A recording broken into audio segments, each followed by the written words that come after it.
திரும்ப திரும்ப சொல்லக்கூடியதான காரியங்கள். இன்றைக்கு அநேக ஊழியக்காரர்கள் பாவ அறிக்கை ஜெபம் அவசியம் இல்லை என்று சொல்கிறாங்க. ஸ்தோத்திரம். நல்ல வேத புத்தகங்களை தேர்ந்தவர்கள் கூட இந்த வார்த்தையை பயன்படுத்துவது மிக வருந்தத்தக்க வார்த்தையாக இருக்கிறது. ஸ்தோத்திரம். பரிசுத்தமாகுதலை தேவ பயத்தோடு நம்ம மறிக்கிற வரைக்கும் பூர்ணப்படுத்த வேண்டும். நான் பாவத்தை அறிக்கை செய்யலை அப்படின்னாக்க எந்த விதத்திலுமே நம்ம பூர்ண புருஷர் அல்ல. ஒருவன் சொல் தவறாதவனானால் அவன் பூர்ண புருஷன். வார்த்தைகளில் மாறுபாடு, நடக்கையில் மாறுபாடு, யோசனையில் மாறுபாடு, சிந்தையில் தாறுமாறான சிந்தனைகள், இதெல்லாம் இன்றைக்கு ஊழியக்காரர்கிட்ட காணப்படுகிறது. ஸ்தோத்திரம். பூர்ண புருஷனாக இருக்கிற எந்த ஊழியக்காரனும் நீங்கள் பாவ அறிக்கை பண்ண வேண்டாம். ஸ்தோத்திரம்.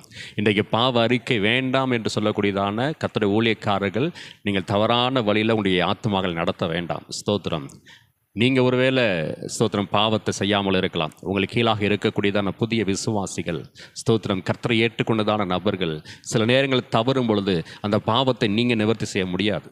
கவனமாக நாம் இன்றைக்கு ஊழியங்களை செய்ய வேண்டியது அவசியமாக இருக்கிறது.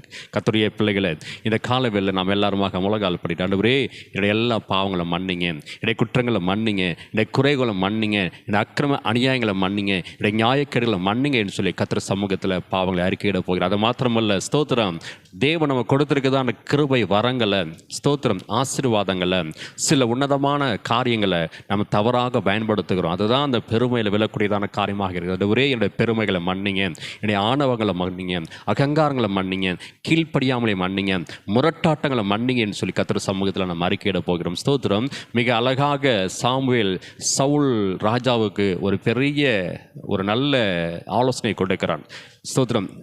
கீழ்ப்படிதல் உத்தமம், செவி கொடுத்தல் உத்தமம்.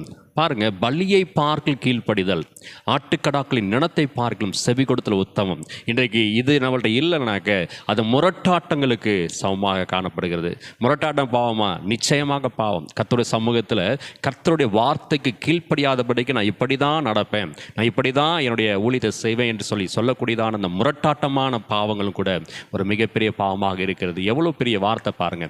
இன்றைக்கு இதெல்லாம் நம்ம ஸ்தோத்திரம் கர்த்தருடைய சமூகத்தில் அலசி ஆராயாதபடிக்கு வாய்க்கு வந்ததெல்லாம் பேசக்கூடியதான நிலைக்கு தள்ளப்பட்டிருக்கிறோம். கர்த்தருடைய பிள்ளைகளே, இந்த காலவேளையில் நம்ம எல்லாருமாக முழங்கால் போடிட்டு, ஆண்டவரே என்னுடைய பாவங்களை மன்னிங்க, என்னுடைய குற்றங்களை மன்னிங்க, என்னுடைய குறைவுகளை மன்னிங்க, அக்கிரம அநியாயங்களை மன்னிங்கப்பா என்று சொல்லி கர்த்தர் சமூகத்தில் அறிக்கையிடலாங்களா?